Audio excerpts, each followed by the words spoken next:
تو سیدنا حسن ابن طالب رضی اللہ تعالیٰ عنہ کو زہر دیا گیا، پہلے آپ کو دیا گیا، اور یہ تاریخ میں آپ کو بتاؤں، جیسے ہی آپ کو زہر دیا گیا رات کو ایسا تڑپتے تھے، اور آپ کو جب بے چینی ہوتی، بے قراری ہوتی تو حکیم کو نہیں بلاتے تھے، دوڑ کر پاس آتے تھے۔ حضرت حسن مجتبی رضی اللہ تعالیٰ عنہ کو تیسری مرتبہ شربت میں ہیرے کی انگڑے کر کے، ہیرا جو ہوتا ہے اس کا جو برادہ ہوتا ہے پاؤڈر، یہ شربت میں حسن کو پلایا گیا تھا۔ حضرت علی رضی اللہ تعالیٰ عنہ اور حضرت امیر معاویہ رضی اللہ تعالیٰ عنہ دونوں کے درمیان یہ خط و کتابت بھی چلتے رہے، صلح کی باتیں بھی چلتی رہیں، کہ میں نے کہا سبائی فتنہ یہاں پر بھی موجود تھا دونوں جماعتوں میں، اور دونوں جماعتوں کو جنگ پر بھڑکانے کے لیے شرانگیز دونوں جگہ موجود تھے، بھڑکاتے رہتے تھے۔ اور اس کے بعد ناگہانی رجب کا مہینہ ختم ہوا تو اچانک ان دونوں میں مٹ بھیڑ ہوئی، جس میں حضرت علی رضی اللہ تعالیٰ عنہ کی طرف سے آئے ہوئی جماعت میں 25,000 لوگ قتل ہوئے تھے، حضرت امیر معاویہ کی طرف سے آئے ہوئے لوگوں میں 45,000 لوگ قتل ہوئے تھے۔ اس ایک جنگ میں 70,000 لوگ قتل ہوئے ہیں، یہ معمولی 70,000 لوگ کام آ گئے، جان سے ہاتھ دھو بیٹھے، حتیٰ کہ قتل اتنا ہو چکا تھا کہ ایک ایک دن جنگ کو روکنا پڑتا تھا میتوں کو یعنی کفن پہنانے کے لیے، نماز پڑھنے کے لیے، دفن کرنے کے لیے۔ ہزاروں عورتیں بیوہ ہو گئیں، کی تعداد میں بچے یتیم ہو گئے اس ایک جنگ میں۔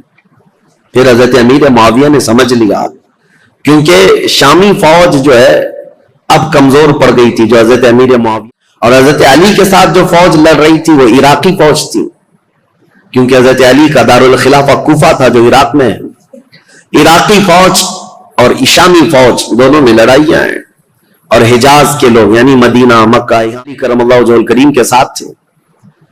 اب حضرت امیر معاویہ نے یہ جب دیکھا کہ شامی فوج 45,000 کی تعداد میں قتل ہو گئی، جو اب تک کی کسی بھی جنگ میں اتنی بڑی تعداد قتل نہیں ہوئی تھی، بڑی تعداد ہے، تو انہوں نے پھر یہ اپنی فوج میں تقریر کرنا شروع کیا کہ اگر شامی فوج اس طرح سے ماری جانے لگ جائے تو پھر جو ہم نے رومن امپائر سے، وہ تو رومی فوجی عیسائی سب پھر سے ملک شام پر حملہ کریں گے، ہمارے علاقے حاصل کر لیں گے۔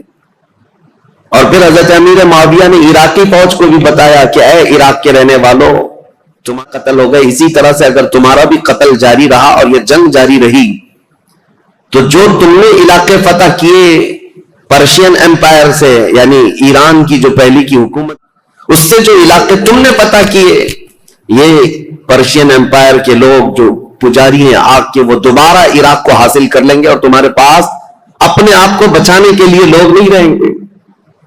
یہ حکمت کے ساتھ، ظاہر سی بات کے بعد اب دونوں کے درمیان فکر آ گئی۔ حضرت علی کرم اللہ وجہہ الکریم نے جب یہ بات سنی تو عراقیوں کو پوچھا، تو عراقی پیچھے ہٹنے کو تیار نہیں تھے، کہا کہ اب امیر معاویہ کی فوج کمزور پڑ رہی ہے، اس لیے ایسی باتیں کر رہے ہیں، وہ صلح کرنے کو تیار نہیں تھی فوج۔ تو حضرت امیر معاویہ نے ایک ترکیب نکالی، شام کے لوگوں کو بلایا، کیونکہ حضرت امیر معاویہ بہت ہی مدبر آدمی تھے، سیاست میں ان کا کوئی مثل نہیں ملتا، بلکہ ان کو کہتے ہیں پورے عرب کا ذہن، پورے عرب کی عقل ان کے پاس تھی۔ حضرت امیر انہوں نے 5 بڑے بڑے قرآن مصحف جس میں قرآن لکھا ہوا تھا، قرآن پاک کے نسخے منگوائے اور کہا قرآن پاک کو اٹھاؤ اور ہم یہ اعلان کرتے ہیں کہ ہم آپس میں قرآن کو حکم بنائیں گے اور اس کے مطابق طے کریں گے۔ اگر حضرت علی رضی اللہ تعالیٰ عنہ اور ان کی فوج اس کا انکار کرتی ہے تو پھر ظاہر سی بات ہے یہ تو کفر ہو جائے گا، قرآن کو حکم ماننے سے انکار کرنا۔ تو حضرت امیر معاویہ کی یہ ترکیب تھی، 5 بڑے بڑے قرآن اٹھا کر کے لائے، اور پیچھے اور بھی سینکڑوں لوگ قرآن سر پہ اٹھا کر کے لے آئے، اور اعلان کیا عراقی فوج کے سامنے، حضرت علی کے سامنے، کہ یہ ہم لوگ ہیں اور قرآن جو ہے اس کو ہم حکم بنانا چاہتے ہیں اور اس کے مطابق ہم آگے کام کریں۔ حضرت علی اگر انکار کرتے تو ان کی فوج میں ہی لوگ آپ کی باغی ہو جاتے ہیں کہ آپ نے تو قرآن کا انکار کر دیا۔ تو حضرت علی رضی اللہ تعالیٰ عنہ یہ سیاست سمجھ گئے، آپ نے فرمایا ہم نے جو جنگ کی ہے وہ اسی لیے کہ تم قرآن کے پابند بن جاؤ، اسی لیے تو ہم تلوار اٹھائے، اور آج اگر آپ کو یہ بات لگ رہی ہے کہ قرآن کو حکم بنایا جائے تو اس کے سب سے پہلے پھر دونوں کی جانب سے یہ بات طے پائی کہ ایک ایک صحابی کو حکم بنایا جائے اور قرآن اور حدیث رسول کے مطابق وہ فیصلہ کرے. تو حضرت امیر معاویہ نے اپنے مشیر خاص یعنی ان کے بہت قریبی تھے عمرو بن عاص رضی اللہ تعالی صحابی ہیں جنہوں نے مصر فتح کیا, وہ حضرت امیر معاویہ کے قریبی تھے. حضرت امیر معاویہ نے ان کو حکم بنا دیا. حضرت علی رضی اللہ تعالیٰ عنہ کی طرف سے حضرت ابو موسیٰ اشعری یہ نہایت سادہ دل تھے اور ہر ایک کے متعلق عفو درگزر کا معاملہ اپنے اندر رکھتے تھے, جیسے اپنے سوچتے تھے اسی دوسرے کے لیے بھی خیال رکھتے تھے. حالانکہ ابو موسیٰ اشعری رضی اللہ تعالیٰ عنہ یہ کوفہ کے گورنر رہے ہیں, مدبر رہے ہیں, ذہین رہے ہیں, لیکن حضرت علی ان کے حکم بنانے کے حمایت میں نہیں تھے, لیکن لوگوں کی زور زبردستی پر ان کو حکم بنایا گیا. مسئلہ تاریخ کا ہے اس لیے میں آپ کو بتا رہا ہوں, پھر اسی لیے میں تاریخ دہراتا ہوں کہ کوئی ڈھکوسلا بازی کر رہا نہ کر دے. حقیقت کیا ہوئی اور کیا ہوا تھا یہ جاننا آپ کے لیے ایک بار ضروری ہے. دونوں نے حکم بنایا. حضرت عمرو بن عاص یہ ہمیشہ اپنے تدبر اور تفکر کو کام میں لاتے, اور جب بھی حضرت ابو موسیٰ اشعری آتے تو ان کا نہایت شاندار استقبال اور تعظیم و تکریم کرتے اور کہتے ابو موسیٰ اشعری آپ ہیں, آپ رسول اللہ کے صحابی ہیں, آپ سے پہلے میں ہو ہی نہیں سکتا. تو حضرت ابو موسیٰ اشعری پر یہ دباؤ ہمیشہ رہتا تھا اور دونوں کو اب صلح نامے پر دستخط کروانی تھی یا جو بھی دونوں لوگ فیصلہ لیتے اس پر عمل کرنا تھا. دونوں جماعتوں کو دونوں نے وعدہ کر لیا تھا, دستخطیں ہو گئی تھی. اب یہ دونوں صحابہ کو ٹائم دیا گیا رمضان شروع ہونے سے پہلے تک حکم نامہ یا جو آپ کا فیصلہ ہے وہ سنا دیں. ایک جگہ بھی منتخب کر لی گئی, اس جگہ پر جا کر کے اپنا فیصلہ سنائیں گے. اب دونوں آپس میں بیٹھ کر کے جو باتیں کرتے ہیں حضرت ابو موسیٰ اشعری اور حضرت عمرو بن عاص دونوں میں بہت لمبی گفتگو ہوئی ہے. اب وہ ضروریات میں سے نہیں ہے جس کو بیان کرنا, کیونکہ حضرت ابو موسیٰ اشعری یہ پوچھتے تھے عمرو بن عاص سے آپ کس اعتبار سے امیر معاویہ کو خلافت کا حقدار سمجھتے ہیں, جبکہ ابھی حضرت علی بن ابی طالب ہمارے درمیان موجود ہیں اور رسول اللہ کے داماد ہیں, ان کی فضیلت چھپی ہوئی نہیں ہے. حضرت عمرو بن عاص نے بھی اسی طرح کی گفتگو کی. بہرحال اس پوری گفتگو کا جو خلاصہ نکلا وہ میں بتاتا ہوں. حضرت عمرو بن عاص کہتے تھے ہمیشہ کہ آپ پہلے بتائیں آپ چاہتے کیا ہیں. حضرت ابو موسیٰ اشعری نے کہا اب میں یہ چاہتا ہوں کہ مسلمانوں کو اس فتنہ انگیزی سے اور یہ روز روز کی جنگ سے نکالنے کے لیے یہ اعلان کر دوں کہ اب حضرت علی بھی خلیفہ نہیں ہے, امیر نہیں ہے. یہ معاملہ اب جیسے صدیق اکبر کے زمانے میں مسلمانوں کے حوالے تھا, وہ جس کو چاہیں خلیفہ منتخب کریں. رسول اللہ صلی اللہ تعالی علیہ وسلم کی وفات کے بعد جو حالات ہوئے تھے, میں یہ چاہتا ہوں کہ مسلمانوں کے حوالے یہ کر دیا جائے اور پھر سے وہ منتخب کریں. حضرت عمرو بن عاص نے کہا بالکل آپ صحیح سوچتے ہیں. حضرت عمرو بن عاص بھی اسی خیال کے حامی رہے, لیکن دونوں حکم تھے, دونوں صحابی تھے. بات یہاں تک آئی جس دن یہ اعلان ہونا تھا حضرت ابو موسیٰ اشعری اور حضرت عمرو بن عاص کی طرف سے. یہ تاریخ ہے میرے عزیزو. حجاز کے, مکہ مکرمہ, مدینہ طیبہ کے اکثر بڑے بڑے صحابہ بھی یہ فیصلہ سننے کے لیے آئے تھے کہ آج ہوگا کیا, کہ جاری جنگ کو ختم کرنے جا رہے ہیں دو حکم صحابہ. تو دونوں کو الگ الگ اختیارات تھے. آپ جو کہیں گے اس پر عمل ہوگا, لیکن قرآن اور حدیث کے مطابق. تو حضرت عمرو بن عاص نے یہ کہا کہ پہلے میں نہیں سناؤں گا, اپنا فیصلہ پہلے ابو موسیٰ اشعری سنائے. حضرت ابو موسیٰ اشعری کو کھڑا کیا گیا تو انہوں نے اپنا فیصلہ سنا دیا کہ میں نے یہ ارادہ کیا ہے کہ مسلمانوں کو جنگوں میں مبتلا کرنے سے بہتر ہے کہ یہ خلاف ہو جائیں, دستبردار ہو جائیں. جبکہ امیر معاویہ رضی اللہ تعالیٰ عنہ کی اس وقت بھی کچھ لوگ خلافت کا اعلان کرتے تھے اور یہ خلافت کا معاملہ تھا. تو آپ نے کہا دونوں دستبردار ہو جائیں, مسلمانوں کے حق میں یہ فیصلہ ہو جائے. حضرت عمرو بن عاص نے یہ نہیں کہا, وہ کھڑے ہوئے کہا دو حکم تھے, ان میں سے ایک حکم نے اپنا فیصلہ سنایا ابو موسیٰ اشعری, انہوں نے اپنے فریق حضرت علی کو معزول کر دیا, لیکن میں اپنے فریق امیر کرتا. تو یہ ہمارا فیصلہ ہے. اس بات پر بہت بڑا ہنگامہ ہوا. پھر بات یہاں کو پہنچی کہ ان دونوں حکموں کی بات تسلیم کی جانی تھی, لیکن شامی الگ باغی ہو گئے, عراقی الگ باغی ہو گئے. بہرحال یہ معاملہ اس وقت جا کر خود حضرت علی اور حضرت امیر معاویہ آمنے سامنے آ گئے اور ان دونوں نے پھر صلح نامہ لکھا. حضرت علی کرم اللہ وجہہ الکریم اپنی باقی ماندہ فوج کو لے کر عراق تشریف لائے کوفہ, اور حضرت امیر معاویہ کو ملک شام بھیج دیا گیا. یہ معاملات جو ہوئے 37 ہجری میں, یعنی حضرت علی رضی اللہ تعالیٰ عنہ کی خلافت 30 ہجری میں, 37 ہجری میں یہ سب حالات ہوئے. پھر حضرت علی کرم اللہ وجہہ الکریم کوفہ تشریف لے گئے. 40 ہجری میں حضرت علی کا انتقال ہو گیا. کل یہاں تک کے حالات میں آپ کے سامنے بیان کر چکا تھا, کیونکہ یہ جنگ صفین کے بارے میں کل مختصر, آج میں نے اس کو ڈیٹیل میں آپ کے سامنے رکھ دیا. دونوں جنگیں اس میں مسلمانوں کا بڑا خسارہ ہوا ہے, جنگ جمل ہو کہ جنگ صفین ہو, دونوں جنگوں میں مسلمان. لیکن جانتے ہو ان جنگوں کے بارے میں تمہارا موقف کیا ہے, ہمارا موقف کیا ہے, شیعہ لوگوں کا موقف کیا ہے, یہ اپنی جگہ پر خود مولا علی کرم اللہ وجہہ الکریم کا موقف کیا ہے, یہ ہم دیکھتے ہیں. جنگ صفین میں جو قتل ہو کر کے جنگ کے بعد حضرت علی رضی اللہ تعالیٰ عنہ میدان سے گزرتے, یہ بھی حدیث موجود ہے, روایت موجود ہے, ابن عساکر کی روایت. حضرت علی رضی اللہ تعالیٰ عنہ میدان سے گزرتے تھے اور جب اپنی فوج کے جو مقتول تھے, شہید تھے, اور کہتے یہ جنتی لوگ ہیں جو شہید ہو گئے. اور پھر ادھر کی جماعت کے جو لوگ قتل ہوئے تھے ان کی لاشوں کے پاس جاتے, حضرت علی کہتے یہ جو جتنے قتل ہوئے جنت.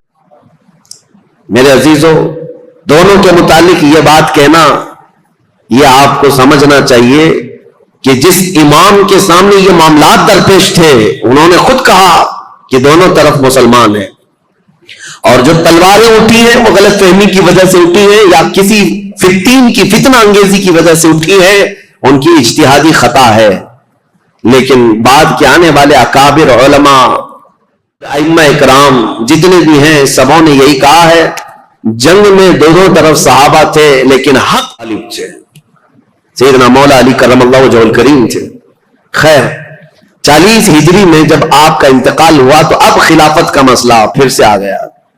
میں نے آپ کو شروع سے بتایا ہے تاریخ اسلام میں خلافت کا انتخاب, خلیفہ کا انتخاب یہ بہت اہم مسئلہ ہوتا ہے.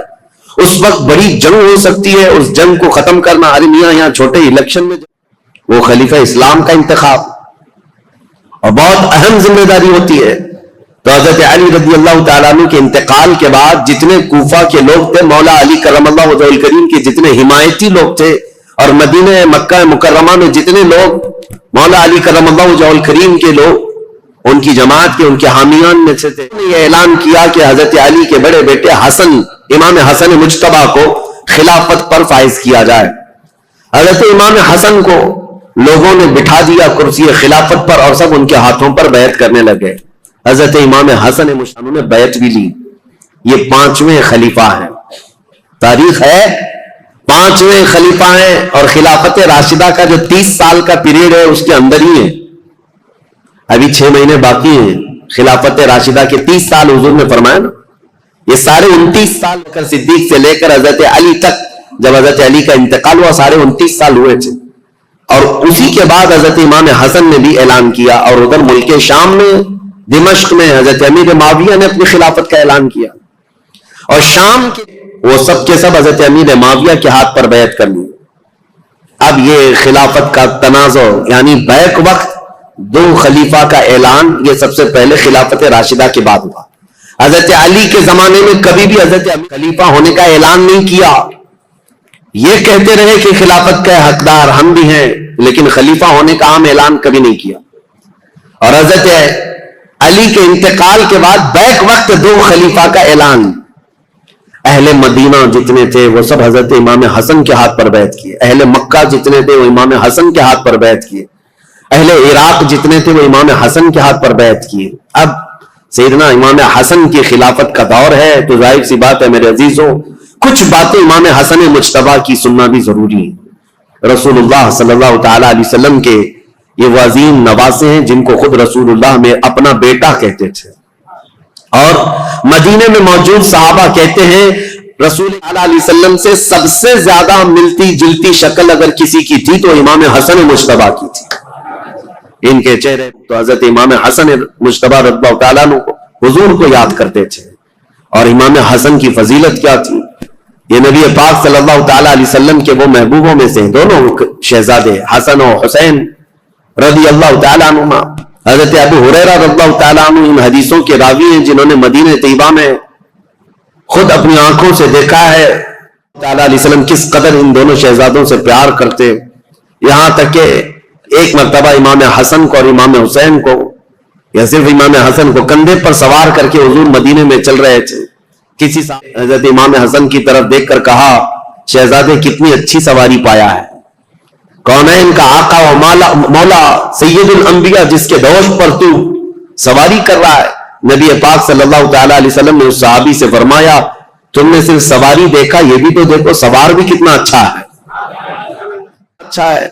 نبی کریم صلی اللہ تعالیٰ علیہ وسلم ان شہزادگان سے بے حد محبت کرتے تھے. یہاں تک ارشاد ہے حدیث میں, ہما ریحانتی فی الجنہ ہما ریحانتی فی الدنیا. حضور صلی اللہ تعالیٰ علیہ وسلم نے فرمایا کہ یہ دونوں شہزادے میرے لیے دنیا میں جنت کے دو پھولوں کی طرح.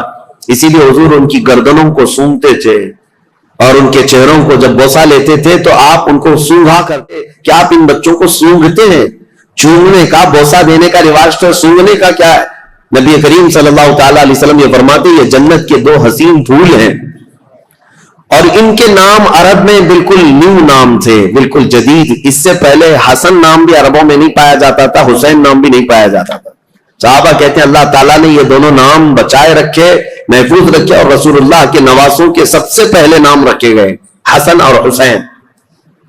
سیدنا امام حسن اور حسین, ان کی فضیلتیں کیا بیان کی جائیں. اب چونکہ امام حسن کی خلافت, ان کے بچپن کے حالات, نبی کریم صلی اللہ تعالیٰ علیہ وسلم کی آغوش تربیت میں انہوں نے پروان چڑھی پایا ہے, تو اس سے بہتر اور کیا چیز بیان کی جائے جن کو نبی کریم صلی اللہ تعالیٰ علیہ وسلم نے اپنے ہاتھوں سے کھلایا ہو, اپنے ہاتھوں سے سلایا ہو, اپنے ہاتھوں سے پہنایا ہو, اور جب حضور نماز میں چلے جائیں تو یہ بچے حضور پر سوار ہو جائیں. اس قدر حسین اور خوش نما ماحول میں انہوں نے تربیت پائی ہے مدینہ طیبہ میں. نبی کریم صلی اللہ تعالیٰ علیہ وسلم کی آغوش محبت میں پروان چڑھنے والے یہ جوانوں کی فضیلتیں بیان سے باہر ہیں. حضور نے فرمایا میرے یہ دونوں بچے جنتی جوانوں کے سردار ہیں. اور حضور اکرم صلی اللہ تعالیٰ علیہ وسلم نے خاص امام حسن کے لیے جو ایک بات فرمائی, چونکہ خلافت امام حسن کی بات چل رہی ہے. رسول اللہ صلی اللہ علیہ وسلم خطبہ دے رہے تھے, ممبر پر کھڑے تھے, تو امام حسن ایک پاؤں کو پکڑے ہوئے تھے حضور صلی اللہ علیہ وسلم کی, حضور کے قدم مبارک کو پکڑے ہوئے تھے. جب حضور ممبر پر خطبہ دے رہے, نبی کریم صلی اللہ تعالیٰ علیہ وسلم نے خطبہ دیتے دیتے لوگوں کو یہ ارشاد فرمایا, لوگوں اس بچے کو پہچانو, ایک دور آئے گا میرا یہ بچہ اور میری امت کی دو بڑی جماعتوں میں صلح کر آئے گا. حضور صلی اللہ تعالیٰ علیہ وسلم کا فرمان کب؟ جب امام حسن کی عمر بہت چھوٹی سی تھی, بچپن میں رسول پاک صلی اللہ تعالیٰ علیہ وسلم کا قدم پاک پکڑ کر بیٹھے ہوں خطبے کے دوران. اس وقت رسول اللہ نے یہ بشارت دی تھی کہ میرا یہ بیٹا سردار ہوگا اور دو بڑی جماعتوں میں صلح کرائے گا. فضیلتیں بیان سے باہر ہیں. آپ نہایت ہی متقی پرہیزگار, یہاں تک کہ صحابہ اور تابعین نے کہا ہے, امام حسن بصری اور دیگر تابعین, امام حسن بصری سے زندگی بھر میں کسی نے سخت جملہ نہیں سنا. ایک ہی مرتبہ ان کا عمیر بن عثمان ان سے کچھ زمین کے معاملات کو لے کر کے مسئلہ ہوا. انہوں نے بہت انہیں سمجھایا, بہت سمجھایا. امام حسن کبھی بھی سخت جملہ نہیں کہتے تھے, اور نہ ہی زندگی میں کبھی کسی نے ان سے گالیاں سنی, کبھی نہیں ہوا. حضرت امام حسن بہت بردبار کس کو کہتے, سب سے زیادہ برداشت کی طاقت رکھنے والا جذبہ تھا, کبھی کسی کے خلاف سخت جملہ استعمال نہیں کیا.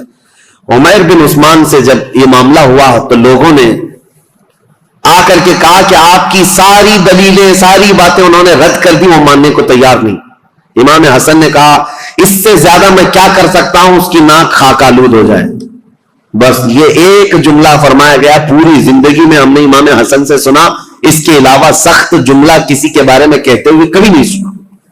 حتیٰ کہ مروان, یہ جس نے حضرت عثمان غنی کی مہر چرائی تھی, یہ مروان جو بھاگ کر گیا تھا حضرت عثمان کے قتل کے وقت, مدینے میں نہیں تھا, یہ حضرت علی رضی اللہ تعالیٰ عنہ کی وفات کے بعد جب امیر معاویہ نے ملک شام میں خلافت کا اعلان کیا تو مروان کو مدینے کا گورنر بنا کر بھیج دیا. یہ مروان سخت قسم کا آدمی تھا. اس کی پیدائش میں کریم صلی اللہ تعالیٰ علیہ وسلم میں گرگٹ کا بچہ گرگٹ پیدا ہو گیا. یہ مروان بن حکم یہ وہ شخص ہے، مدینے کا حاکم بنا تھا. یہ خطبہ دیتا تھا اور خطبے میں سخت جملے حضرت امام حسن کے بارے میں کہتا تھا اور امام حسن بیٹھے ہوئے سنتے تھے خطبے میں. ان کے باپ کو گالیاں دیتا تھا، حضرت امام حسن کو بولتا تھا. یہاں تک کہ ایک مرتبہ امام حسن ایک مجلس میں بیٹھے اور بھی لوگ تھے، مروان بیٹھا ہوا ہے. اس نے تانا مارتے ہوئے یہ کہا کہ ایسا شخص ہے، میں اس کے باپ کے بارے میں کہتا ہوں تو یہ کہتا ہے میری ماں گھوڑی تھی. نعوذ باللہ من ذالک. سیدہ کائنات کی طرف بھی اس نے بد زبانی کی تھی. میں یہ بات صرف اس لیے کہہ رہا ہوں، اتنا سخت جملہ سامنے کہنے کے بعد امام حسن مجتبی رضی اللہ تعالیٰ عنہ کھڑے ہو گئے. لوگوں نے کہا نواز رسول جگر گوش بطول حسن مجتبی کے متعلق ایسا کہتا ہے. حضرت امام حسن یہ کہتے کہ اے لوگوں، تم سب کے سامنے اللہ نے مجھے سورج کی طرح ظاہر رکھا ہے، میرے اندر کوئی ایسی چیز نہیں. اور جو کچھ مروان کہتا ہے اگر میں بدلے میں کچھ کہہ دوں تو اس کی بات کا بدلہ کم ہو جائے گا. بہترین انتقام اللہ کی ذات ہے. یہ امام حسن کہتے تھے اس کے جملے اتنے بڑے ہیں کہ اگر میں بدلہ لے لوں تو یہ کم ہو جائے گا، اس کے لیے انتقام کم ہو جائے. اس لیے میں اللہ رب العزت کے سپرد کرتا ہوں. بردباری برداشت کی طاقت امام حسن کے اندر اتنی زیادہ تھی. ان کو گالیاں دی گئی ہیں، ان کے خلاف برا بھلا ان کے مدینے میں کہا جاتا رہا. بہرحال امام حسن رضی اللہ تعالیٰ عنہ نے جیسے ہی خلافت کا اعلان کیا، معاویہ نے بھی خلافت کا اعلان کیا تھا، تو انہوں نے پھر سے فوج کشی کا ارادہ کر لیا کہ ایک وقت دو خلیفہ کا اعلان مسلمانوں میں انتشار پیدا کر دے گا. امیر معاویہ نے ملک شام کی جتنی فوج تھی وہ جمع کیا اور کہا حسن بن ابی طالب سے کہہ دو، کیونکہ امیر معاویہ 22 سال سے گورنر تھے ملک شام کے اور خلافت کا اعلان کیا تھا. بہت سارے لوگوں نے وہاں ان کی بیعت کو مان بھی لیا تھا. اب حضرت امیر معاویہ رضی اللہ تعالیٰ اپنی خلافت کے متعلق سب سے بیعت بھی لے رہے تھے، تو امام حسن کے ساتھ جنگ ہونے والی تھی، جیسے جنگ جمل ہوئی، جنگ صفین ہوئی. اور حضرت امام حسن جانتے تھے کتنے مسلمانوں کا قتل وہ دو جنگوں میں ہوا. ایک جنگ میں 12,000 اور دوسری جنگ میں 70,000. یہ خلافت کے چکر میں تیسری جنگ ہو سکتی تھی. امام حسن مجتبی رضی اللہ تعالیٰ والوں کو جمع کرتے اور پوچھتے ہیں تمہارا کیا خیال ہے؟ سارے جمع ہوئے. کہا علی بن ابی طالب کے بعد سب سے افضل جماعت میں آپ ہیں اور خلافت کا حق صرف اہل بیت کو ہونا چاہیے.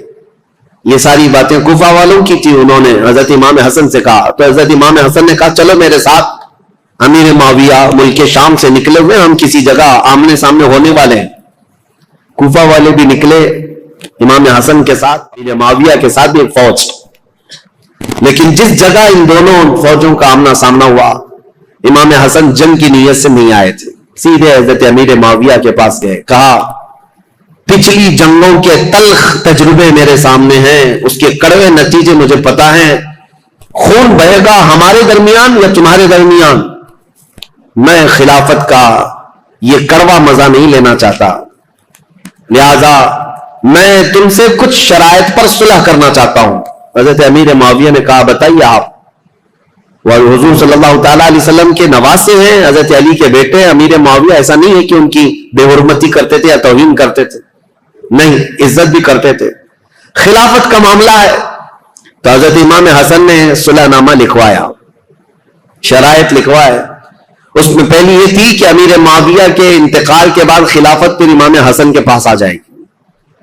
دوسری یہ تھی کہ جو علاقے مدینے کے مکہ کے جو لوگ حضرت علی کرم اللہ تعالی وجہ الکریم کے حامی ہیں ان سے کوئی سختی نہیں کی جائے گی، باز پرس نہیں کیا جائے گا، یا جو جنگوں میں تمہارے سامنے آ چکے تھے ان سے کوئی بدلہ نہیں لیا جائے گا. اب آپ خلیفہ بن رہے ہیں، آپ کے خلاف جو جنگیں ہوئی ہیں اس زمانے میں، اب ان کو پکڑ پکڑ کر کے مارا جائے یا ان کو قید کیا جائے، یہ نہیں ہوگا. یہ سب شرطوں میں حضرت امام حسن نے لکھوایا اور کہا کہ اہل حجاز مکہ مدینے والوں کا اور اہل کیا جائے. حضرت امیر معاویہ نے ان تمام شرائط کو قبول کر لیا، سب منظور ہے. پھر ہر سال 1,00,000 دینار امام حسن مجتبی رضی اللہ تعالیٰ عنہ کو نذر کیے جانے پر یہ صلح منظور ہوئی. حضرت امیر معاویہ واپس چلے گئے اور امام حسن بھی اپنی فوج کو لے کر واپس آئے اور کوفہ میں آپ نے منبر پر کھڑے ہو کر کے اعلان کیا کہ اے لوگوں، میں اس خلافت سے دستبردار ہو گیا ہے. میں نے معاویہ بن ابی سفیان کے حوالے اس خلافت کا ذمہ دے دیا ہے. یہ اعلان کرنے کے بعد اب پورے خطہ اسلام میں ایک ہی خلیفہ تھا، وہ امیر معاویہ کی ذات. امام حسن 6 مہینے تک خلیفہ رہے اور 6 مہینے کے بعد دستبردار ہو گئے. اس اعتبار سے خلفائے راشدین میں حضرت امام حسن کا بھی نام آتا ہے. وہ 6 مہینے جو بچے تھے وہ خلافت راشدہ کے، اس میں امام حسن نے خلافت کی. لیکن ظاہر سی بات ہے کچھ لوگ چڑھاتے ہیں، کچھ لوگ اتارتے ہیں، یہ ہر زمانے میں رہتے ہیں. حضرت لوگ مخالف ہو گئے کوفہ میں ہی، کہا ہم تو آپ کے لیے جان لٹانے والے تھے، ہم تو آپ کے لیے گردنیں لٹانے والے تھے، آپ نے تو جا کر اس سے صلح کر لی، ہم آپ کی صلح کو نہیں مانتے، آپ کو خلیفہ ہونا چاہیے تھا. زور زبردستی. حضرت امام حسن نے کہا میں نے خلافت کے سارے دور دیکھے ہیں، صدیق اکبر سے لے کر میرے باپ علی بن ابی طالب تک جو معاملات ہوتے رہے، لیکن اب وہ زمانہ نہیں رہا جس میں اکابر صحابہ تھے، بدر میں شریک، احد میں شریک. وہ صحابہ کی تعداد کم ہو گئی ہے. اے لوگوں، اب خلافت نہیں، اب ملوکیت آ گئی، اب بادشاہت آ گئی ہے، اور میں نہیں چاہتا کہ بادشاہت کا دھبا آل رسول کے دامن میں بھی آئے. یہ حضرت امام حسن کا اعلان تھا. وہ بادشاہت کا داغ نہیں لینا چاہتے. دنیا بات کو یہ نہ کہے کہ رسول اللہ کے شہزادے خلافت راشدہ کے بعد پھر بادشاہ بن گئے. نہیں، میرے آقا صلی اللہ تعالی علیہ وسلم جن شہزادوں کو چوما کرتے تھے ان شہزادوں نے خلافت کو یوں دے دیا. امیر معاویہ کے جانے کے بعد میرے عزیزوں یہ ایک ایسی عظیم صلح تھی پورے اسلامی تاریخ میں جس نے بہت بڑی جنگ کا ناکہ بند کر دیا تھا. ختم ہو گئی، جنگیں ختم ہو گئی. ان کی صلح کے بعد رسول مختار صلی اللہ تعالی علیہ وسلم کی وہ حدیث یاد کرو جب میرے آقا نے منبر پر کھڑے ہو کر کے امام حسن مجتبی کے لیے کہا تھا میرا یہ بیٹا سردار ہوگا اور میری امت کی 2 بڑی جماعتوں میں صلح کرائے گا. اس مخبر صادق صلی اللہ علیہ وسلم کے فرمان کو امام حسن نے سچ ثابت کر دکھایا. میرے عزیزوں، تخت پر بیٹھنا یہ کمال کی بات نہیں، نیچے چل کر کے بادشاہ بننا یہ بہت بڑے کمال کی بات ہے. امام حسن خلافت سے دستبردار تو ہو گئے لیکن لوگوں کے دلوں سے کبھی ان کی محبت کم نہیں ہوئی. لوگوں کے دلوں میں ان کا جذبہ، ان کے لیے احترام کا جذبہ بہت زیادہ تھا.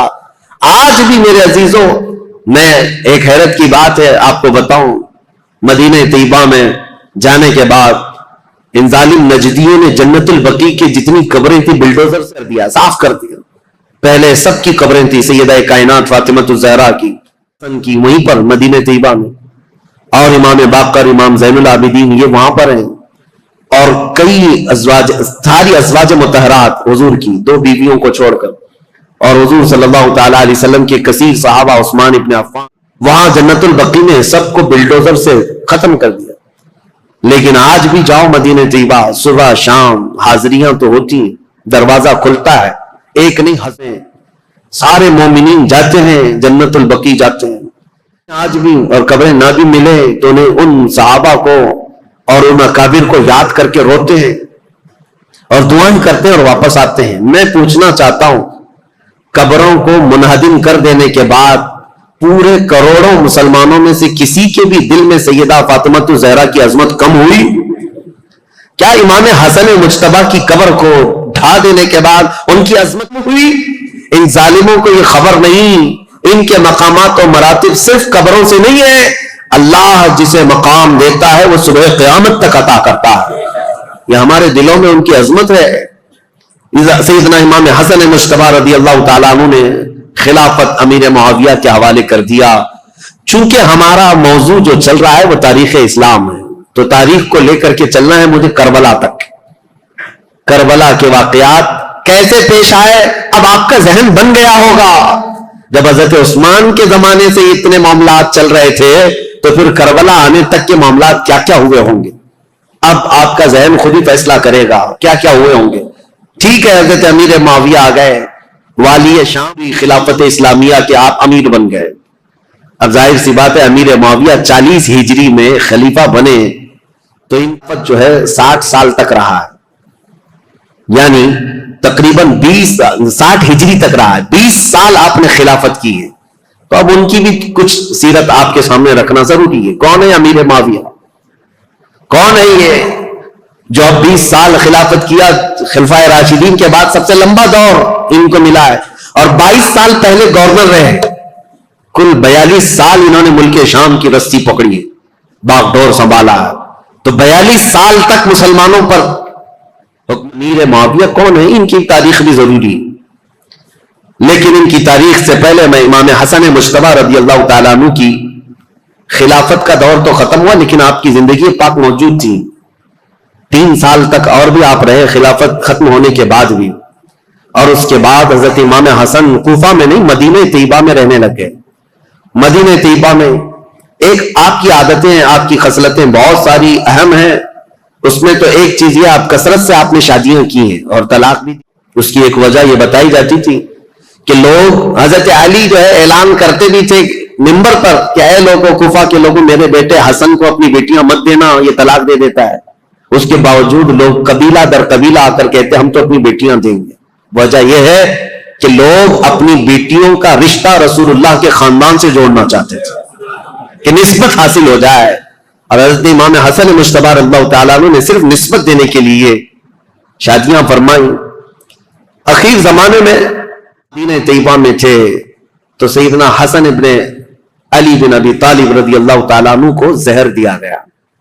پہلے آپ کو دودھ میں کوئی زہر دیا، اور یہ تاریخ میں آپ کو بتاؤں، جیسے ہی آپ کو زہر دیا گیا رات کو ایسا تڑپتے تھے پوری. اور آپ کو جب بے چینی ہوتی، بے قراری ہوتی تو حکیم کو نہیں بلاتے تھے، دوڑ کر کے روضہ رسول کے پاس آتے تھے، ان کے روزے کو پکڑ کر کے لپٹ جاتے تھے. اور تھوڑی دیر کے بعد کہ منہ سے وہ زہر نکل جاتا یا قے ہو جاتی اور آپ کو آرام مل جاتا اور آپ اچھے. ایک بار ہوا، 2 بار ہوا، دوسری مرتبہ بھی زہر دیا گیا. اب اس کے بعد پھر آپ روزہ رسول پر آتے تھے اور اللہ کے حبیب صلی اللہ تعالیٰ علیہ وسلم سے استغاثہ کرتے. لوگ آج ہم سے یہ سوال کرتے ہیں کہ حضور کے انتقال کے بعد، وفات کے بعد مانگنا حرام ہے. ان کے نواسے زہر پینے کے بعد خود رسول اللہ کی اور شفا کی امید سے جاتے کہ اگر میرے مصطفیٰ دعا کر دیں تو اللہ تعالیٰ شفا عطا فرمائے گا. اور یہی حسن مجتبی کا عقیدہ ہے جو بریلی کے امام نے دیا تھا. کیا ہے بریلی کے امام نے یہ ہمیں بتایا تھا، شافی و نافی ہو تم، وافی و کافی ہو.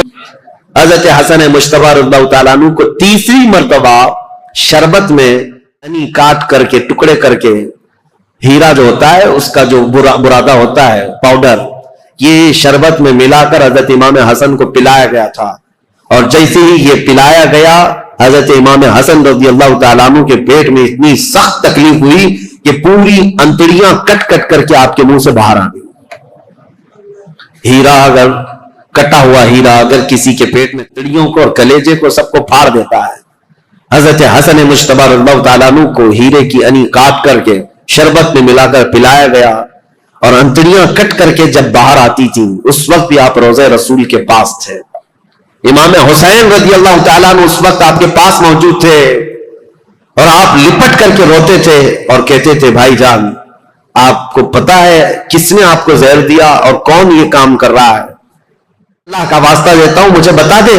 حضرت امام حسن کیا کہتے اپنے سگے بھائی امام حسین سے؟ کہتے کہ اگر میں بتا دوں جس کے بارے میں مجھے شک ہے اور اگر وہ نہیں ہوا حقیقت میں تو بلا وجہ میں کسی ایک شخص کے اوپر تہمت لگانے کے جرم میں قیامت کے دن پکڑا جاؤں گا. اور اگر وہی شخص ہے جس نے مجھے زہر دیا ہے میرے کہنے کے بعد، اگر وہی شخص ہے تو اس کو ڈالو گے. اور شک میں ایک آدمی کا قتل ہمیشہ سر پر بوجھ رہتا ہے. اسی لیے میں یہ معاملہ اللہ، بہت سارے لوگوں نے، شیعہ لوگوں نے تو روایتیں ہی بیان کی ان کی بیوی نے زہر دیا تھا. بہرحال روایتیں الگ الگ لائی گئی لیکن صحیح روایت سے ثابت نہیں. امام حسن نے کبھی یہ نہیں کہا کس نے زہر دیا، یہاں تک کہ اپنے بھائی امام حسین رضی اللہ تعالیٰ عنہ کو کئی وصیتیں انہوں نے فرمائی. اور ایک وصیت امام حسن، سنیے بڑی دردناک بات ہے، اپنے انتقال سے پہلے اپنے بھائی امام حسین سے کہا میرے چھوٹے بھائی میری ایک خواہش ہے میرا جب انتقال ہو تو ماں عائشہ صدیقہ کے پاس جائیں اور ان سے اجازت لیں ان کے حجرے میں جہاں رسول اللہ صلی اللہ تعالی علیہ وسلم دفن ہے حسن کو بھی جگہ دے دی ہونا چاہتا ہوں، اور اگر اس مسئلے میں کوئی اختلاف ہو جائے یا کوئی معاملہ پیش آنے لگ جائے تو پھر تمہارے لیے وصیت ہے کہ میری ماں کے قدموں میں جنت البقیع میں دفن کر دیا جائے۔ امام حسین کو یہ جب وصیت کی حضرت ابو ہریرہ بھی وہاں تھے، انتقال ہو گیا، آپ کی جنازہ پڑھی گئی، فرمایا گیا کہ اس دن پورے مدینے میں آپ کے جنازے پر اتنی بھیڑ تھی کہ اگر اوپر سے سوئی گرتی اتنے لوگوں کا مجمع تھا، پورا مدینہ بھر گیا تھا، بے اختیار لوگوں کی چیخیں نکلی تھی مدینہ طیبہ میں، کیونکہ امام حسن کو مدینہ طیبہ میں بچپن سے لوگوں نے۔ اب حضرت امام حسین سیدہ عائشہ صدیقہ کے گھر اس وقت باحیات تھی، سیدہ عائشہ صدیقہ رضی اللہ تعالیٰ عنہا سے آ کر کے کہا کہ میرے بھائی کی خواہش تھی کہ رسول اللہ صلی اللہ تعالیٰ علیہ وسلم کے حجرے میں دفن ہو جائیں۔ حضرت عائشہ صدیقہ نے اجازت دی تھی، اجازت ہے جاؤ، رسول اللہ صلی اللہ علیہ وسلم ان سے بے حد پیار کرتے تھے، بہت محبت کرتے تھے، اگر وہ رسول اللہ کے پہلو میں رہیں گے تو یہ ان کا حق ہے۔ امام حسن کے لیے ماں عائشہ صدیقہ نے اجازت، اور جب امام حسین آئے تو مدینے کا جو گورنر تھا مروان، جس کو گورنری دی گئی تھی، والی مدینہ بنا تھا، حاکم تھا، یہ آیا اور تلوار نکال کر کھڑا ہو گیا، کہا کہ جب یہاں پر عثمان بن عفان نہیں دفن ہوئے تو پھر میں علی کے بیٹے کو بھی یہاں دفن ہونے نہیں دے۔ تلوار نکل گئے۔ حضرت امام حسین نے بھی تلوار نکالی تھی اس وقت کہ نہیں، طاقت کے زور پر ہی صحیح میرے بھائی حسن کا یہ حق ہے، وہ رسول اللہ کے قدموں میں دفن ہوں گے۔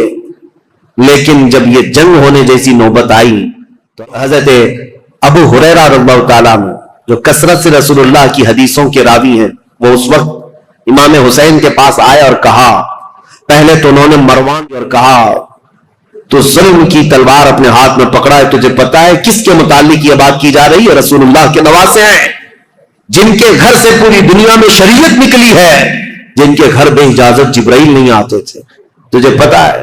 جب وہ سر پھرا شخص مروان جنگ پر آمادہ تھا تو حضرت ابو ہریرہ نے امام حسین کو یہ سمجھایا، کہا کہ بھائی کی یہ وصیت یاد نہیں؟ امام حسن نے یہ بھی وصیت کی تھی کہ اگر میرے جنازے پر اختلاف ہوا، کسی نے تعرض کیا تو زور زبردستی اور طاقت کا استعمال نہ کرنا، میری ماں کے قدموں میں جنت البقیع میں دفن کرنا۔